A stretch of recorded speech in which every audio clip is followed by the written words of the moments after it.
नमस्कार, हम रिंकू तिवारी जिला गोपालगंज बिहार से हैं। स्वागत बा आप सबके हमारे चैनल पे। आज आप सबके हम एगो विवाह गीत सुनाओ तनी।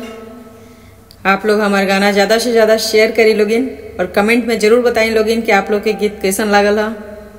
आप लोग के कमेंट के बहुत इंतजार रहेला और बहुत अच्छा लगेला आप सबके कमेंट आवेला। तो कोठवा के ऊपर चढ़ी सुतेली कवानी बेटी, सोई रहेली नीरभे दए लाला।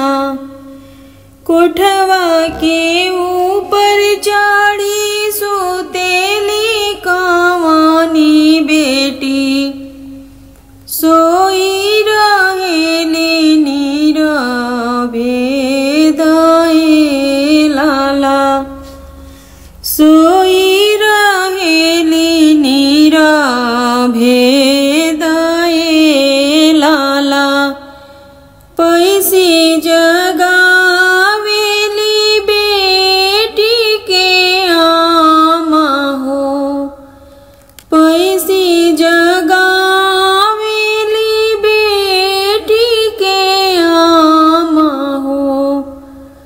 उठ बेटी खोला सुंदर आँखें लाला। उठ बेटी खोला सुंदर आँखें लाला। उठ बेटी खोला सुंदर आँखें लाला। कैसे में उठी आमा खोली सुंदर आँखियाँ हो, कैसे में उठी आमा खोली सुंदर आँखियाँ हो। पापा खोजने सावर दामाद ए लाला।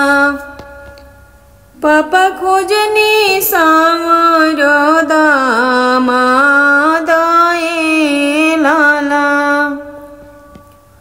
सावर सावर जाने कर हो बेटी हो, सावर सावर निकर बेटी हो। सवरे श्री राम ए लाला। सवरे बरन श्री राम ए लाला। सवरे बरन में मौरी बड़ा शोभेला। सवरे बरन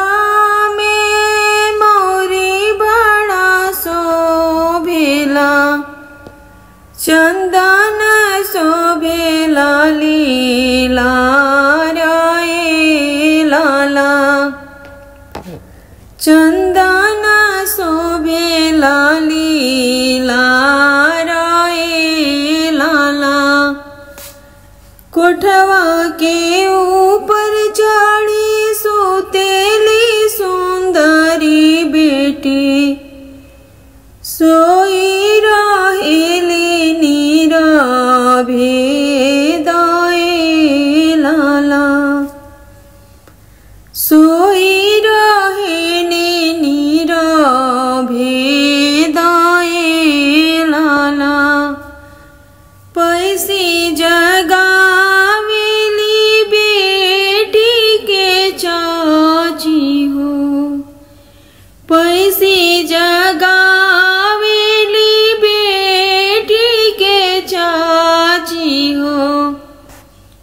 उठ बेटी खोला सुंदर आँखें लाला। उठ बेटी खोला सुंदर आँखें लाला। कैसे में उठी चाची खोली सुंदर आँखियाँ हो, कैसे में उठी चाची खोली सुंदर आँखिया हो। चाचा खोजनी सावर दामाद ए लाला।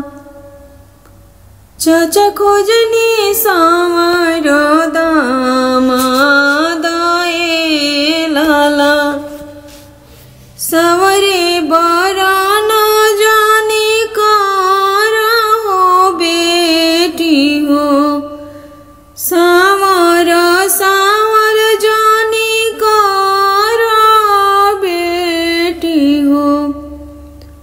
सवरे बारा न श्री राम ए लाला। सवरे बारा न श्री राम ए लाला।